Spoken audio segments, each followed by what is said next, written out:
కమలాక్షును అర్చించు కరములు కరములు శ్రీనాథు వర్ణించు జిహ్వ జిహ్వ అన్నాడు ప్రహ్లాదుడు. అగో ఆ రకమైనటువంటి స్థితి అన్నమాట. సరసగతిన్ మునీంద్రులు ప్రసన్న శరీర హృషీక మానస స్ఫురణముగ కలప్పుడు అవిభుని భూరి కళాకలిత స్వరూపమున్ తరమిడి చూతురెప్పుడు.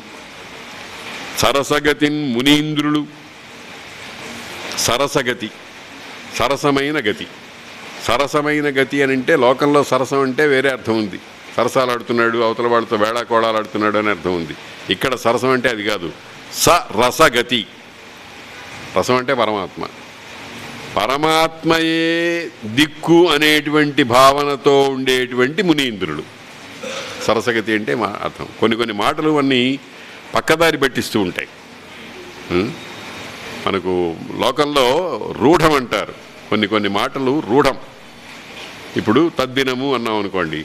తద్దినము అంటే మామూలుగా శబ్దార్థం ఏమిటి? ఆ రోజు అని అర్థం. కానీ తద్దినము అంటే శ్రాద్ధము అనేటువంటి అర్థంలో రూఢైపోయింది.